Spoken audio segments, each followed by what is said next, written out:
My great people of Edo State, on Saturday,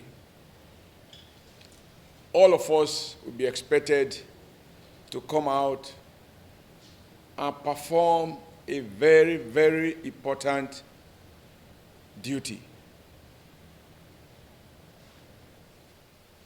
to elect a governor that will superintend and govern our state over the next 4 years.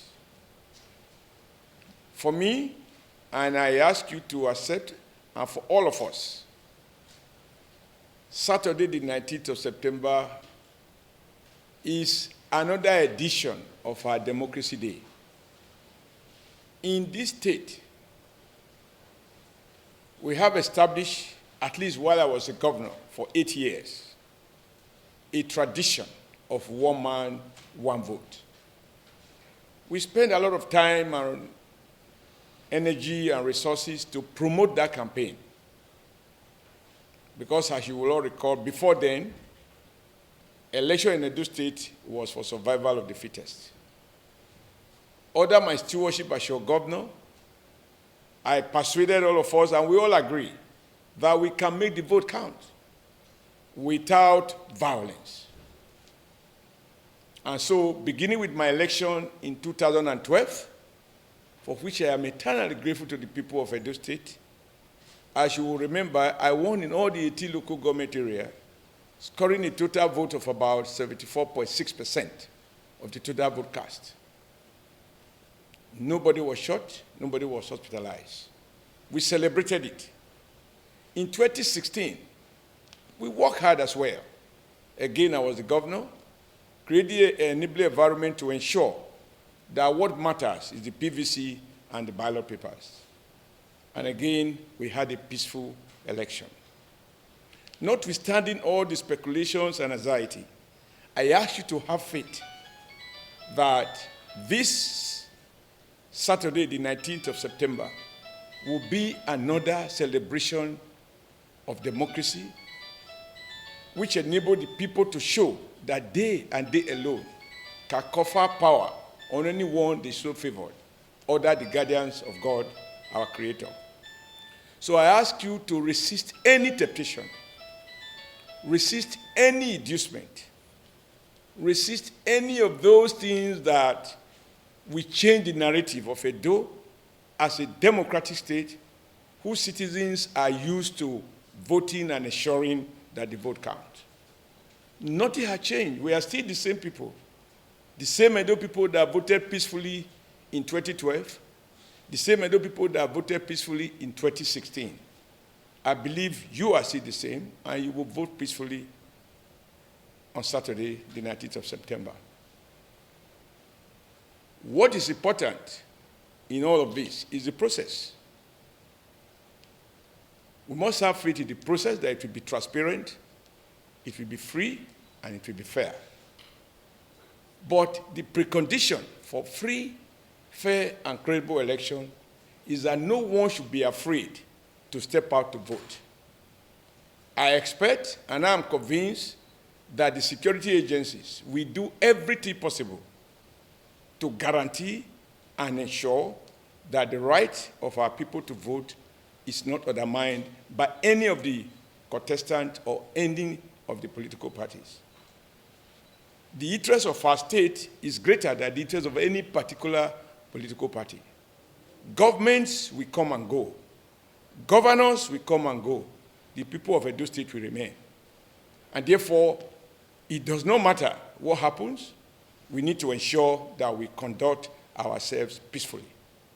I urge you to please do all of us proud, as perhaps the only state in the South-South geopolitical zone in which we have established a tradition of one man, one vote without violence. We want to celebrate the power of the people. We don't want to celebrate the barrel of the gun. We want to celebrate the ballot paper. We don't want to celebrate bullets. We want to celebrate people clapping and dancing because they have voted according to their will. We don't want people to be mourning because they've lost a loved one. That is not part of our tradition. Fat is not in our culture. As Oba has said, no matter what you think, the office will come and go. I was a governor for 8 years, and I had a credible record of voter support. Today, I am no more a governor. So it shall be with even the one that will be elected on Saturday, which I pray will be a candidate of my own political party. But we want that process to be so transparent that the legitimacy of the outcome will not be questioned. Why do I urge you to vote for Pastor Osagi Izeyamo, the candidate of the APC, and therefore vote for APC in Edo State? For me, it is simple. Around this time, 4 years ago, I did appeal to you, along with other members of my party, to canvass for vote for the current governor on the basis of continuity of certain specific projects and programs, which we believe over time, if sustained, will transform Edo in some fundamental ways. We made huge progress in terms of urban renewal. We made incredible progress in terms of deflooding Edo State, Benin City in particular, with particular reference to the Benin City Water Storm Master Plan. You will not forget in a hurry what we did at Winede Erosion Site, Ivo Okenwa Road, and several other locations. How we are able to chase away the Mami water around the teacher's house to enable us construct a standard 6-lane road. And in the process, we established a specific standard for urban roads, namely that the city life should not terminate at 6 p.m. So we constructed roads with sidewalks, with street lights, and traffic lights. This is what we see when we travel around the world. Cities are built by men of incredible dreams and even bigger courage to translate those dreams. We built a 5-star hospital. And as we have seen, even when there was no coronavirus then, we realized that it's not everyone or woman of our countrymen that can afford to fly out of the country. Because even those who have such resources to fly out of the country, when there is emergency, before the arrival of the ambulance, those who are under emergency condition, before evacuation, they could give up. So we cannot overemphasize the need for functional, standard healthcare facilities. That is what informed the design of the Central Hospital and the choice of equipment from a reputable Austria firm, Vamed, to ensure that state-of-the-art equipment were installed. It hurts me as the steward, under whose stewardship we collected taxes from Edo people to build that hospital. And today, that hospital is only open to those who can afford to pay a consultant $5,000 before they find out what his problems are. And those who cannot afford it, they are asked to go to the hospital that was built in 1903, which we all concluded was no longer habitable, it was no longer suitable as a model hospital. Those of you who live in Benin City, in Ekpoma, in Auchi, and other places where we store street light, I don't need now to remind you that the street lights are off. Even the generator with which we were powering those street lights, the generators have been taken away by the current government. I can tell you for free that the total cost of powering those street lights at night was on average between 26 and 30 million naira a month. And for me, that was worth it. It was always a thing of joy for me when I walk around Akpakpaba Street, Sakwaba Street, Oba Market Road, Siloko Road, Upper Siloko Road, almost up to Channel 55, on Airport Road, and on Sapele Road at 10 p.m., and I see life, I see beer parlors, I see mama put, all selling something by the roadside, even when there is no light in their residences. This was the great promise of continuity, that we will build more such roads. The last road I did before I left was Second Circular Road. We transformed a place that was completely inaccessible to a drug carriageway, complete with side drains and sidewalks. Because this is the Edo resources that have to be used for the good of Edo people. There's a writer who argued that only a rich man settle for substandard products because he can afford to be replacing it every day. When you do not have resources, as is the case in Edo, you want to ensure that every 1 kilometer of road you've done is a kilometer of road that will last for between 25 and 30 years with minimum maintenance. All of these have disappeared. The outgoing governor has not, by the special grace of God and your votes, the outgoing governor has not constructed one single road with those key features. The Benin City water storm has been completely abandoned. Our dream to have teachers who have minimum degree of Bachelor of Education by upgrading Kiadolo College of Education to university status, which we renamed Tayo Akpata University, that has been aborted by the current government.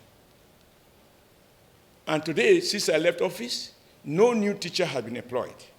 The result is that going around the state, and I invite any Edo person who has a child in public school to simply find out how many teachers are in their school. You're not going to be carried away by sponsored advertorials or even international consultant that tells us what does not exist. You are the real people. We call it IMAC. If you haven't seen it, don't believe it. We built a residence for College of Nursery and Midwives. This current governor has closed that school at a time when the whole world, I emphasize the whole world, tried to train, and we need more nurses, even before coronavirus.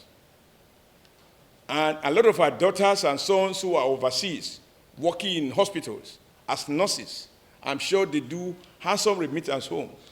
Nurses can't be unemployed if they are properly trained. And so to close that school of nursing is a huge setback to our attempt to ensure that we not only have beautiful buildings as hospitals, but they are manned by men and women who are well trained.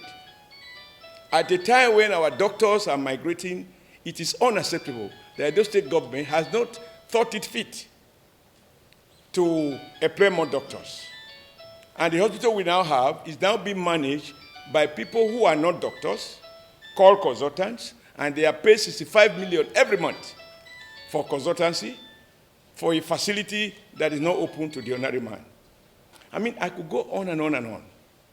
I was in Nwode during the campaign, and I found that the only road in Nwode was the one I constructed to link Nwode to Uguneki and to Edo Central. The only road constructed in Orion was the one I constructed that covered more than 200 communities, terminating, passing through Oronigbe to Rumehi and other communities. In Igbanke, I was shocked to find that of all the streets in Igbanke, I constructed about 8 streets there. The only portion that was not done was about 2.1 kilometer road, which my successor promised to do at the end of my tenure. To our collective embarrassment as a people, it is now a fact that it's Governor Okowa of Delta State who has to send graders to grade the road, the portion that was not done before I left office, just to make it motorable. But of course, when it rains, graded roads, add little or no value. And that is an area in which we have boundary dispute. So if our people feel that they are getting services from a neighboring state rather than their own state, the implication for that should be obvious to all of us. In the rest of the state, the story is the same. A traditional ruler lamented before us that he has 2.5 teachers in the only secondary school, public secondary school in the village. They do not have the opportunity of a private school alternative. And he said, so parents think that their children are going to school, but only to go and while away 8 hours or 6 hours without teachers in the school. Everywhere we go, the story is the same. We visited Ilushi, the people complained they've had no light for 4 years. And the governor admitted that they have had no light for 4 years. But that if he's re-elected, in 3 months he will fix the light. And the question the people put to him, and which can be put to any sensible person is, so if you could fix light for 3 months, how come you didn't fix it in 4 years? That the governor did not discover that there are no roads across the 192 wards until he went for his re-election campaign. So what was he doing for all of 4 years? He thought that where he didn't construct a road, that the road would be constructed by magic. He also said, he also discovered that there are no lights. So if there was no election, he wouldn't know that 80 or 90% of Edo people are in the dark. It shows the degree of neglect and indeed of contempt for our people. Now, talking about building on the legacy, I think for me, the most key important one is the issue of education, restoring integrity to public schools. Because Edo people would forget in a hurry that virtually all the public schools in Edo, whether they were primary schools or secondary schools, they were all completely run down. To the extent that when it is raining, our children are running from one corner of the classroom to the other. Teachers will carry their plastic chairs from their homes to school. We saw children sitting on the floor, some on broken bricks. And we decided that we will not only build new schools, we will build new standard schools, which became known as the Red Roof Revolution.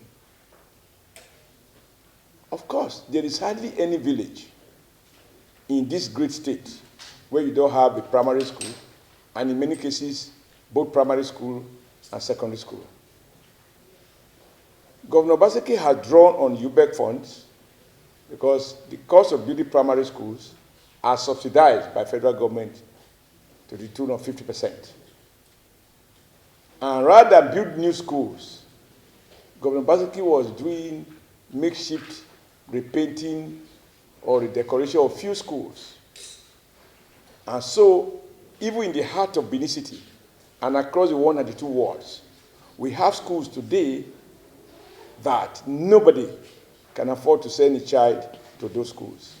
So the promise to continue to build new schools was betrayed by Obaseki. The promise to build health centers across the state was betrayed by Obaseki. I watched his interview, the debate, where he alleged that I borrowed money, quote, recklessly. What is the truth? The truth is, Obaseki advised me then that it was better to take a 7-year bond because the interest rate was much lower than the commercial rates in banks. And we took a bond of 25 billion naira. But it was structured over a period of several years. And this was liquidated in full by December 2016. And I left office in November 2016. Number two, the World Bank facility that was approved to support our budget, I only collected 2 tranches were due to Edo State government before I left. And this was announced transparently. Governor Obaseki collected the remaining, the 3rd tranche of $75 million after the devaluation of the Naira. And all of that accrued to his tenure, in addition to the several loans he has contracted. Number 2, Edo State on record, and this can be verified by DMO. The bank loan we had before I left office, which the government decided to convert to federal government bonds, Edo was the least. So if, as I read, Edo State is now indebted to the tune of 190 billion, a lot of that more than two-thirds of that was borrowed under Obaseki. But perhaps the issue is not the fact of the borrowing. The issue is what is on ground that he has used the borrowed money to do. I was happy that he admitted to collecting 5.6 billion for agriculture. How many Edo men and women benefited from that 5 billion naira, which was meant to support farmers in our state, and which Obaseki borrowed on behalf and in the name of Edo farmers? On record, Governor Obaseki said, when he was asked about the 2 billion he borrowed from CBN for Sobe Farm, he said he could have spent up to 2 billion for about 400 hectares of land. But the question is, if it wasn't 2 billion, what stopped Governor Obaseki from disclosing the actual amount and what he did with the rest of the money? Because the fact that he took 2 billion from CBN is not in dispute. Now, if, as he said during the debate, he didn't spend all of that on Sobe Farm, what did he do with the balance? The second is the huge sums, 69 billion for oil palm. Who are the beneficiaries of this loan, which is contracted in the name of Edo State government? As I said, it is not the fact of the borrowing alone. That itself is a problem. But when you borrow to channel through consultancies and all manners of vehicles, which in the end, the people can't find anything on ground, then the issue of our children and grandchildren coming to pay loan that we use for purposes that we can't verify, then become an issue. And at a point, the state is headed towards total liquidation.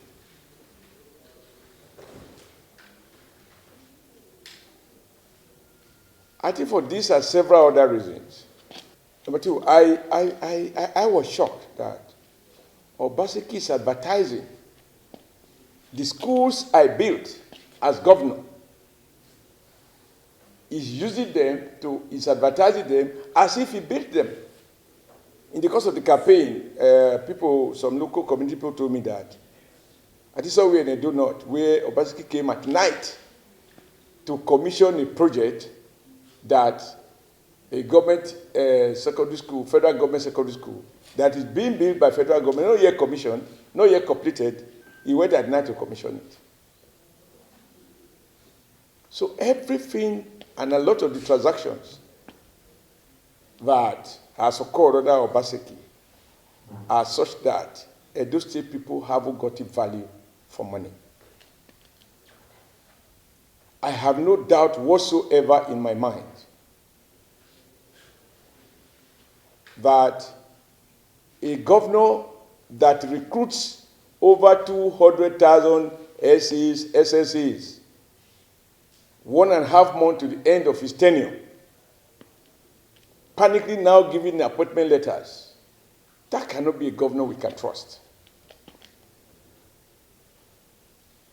A governor who says he has created 157,000 jobs. Those figures are not adding up. In another publication, he said it's 157,000. It is not beyond the competence of government to say, in agriculture, these are the number of jobs, and these are the location.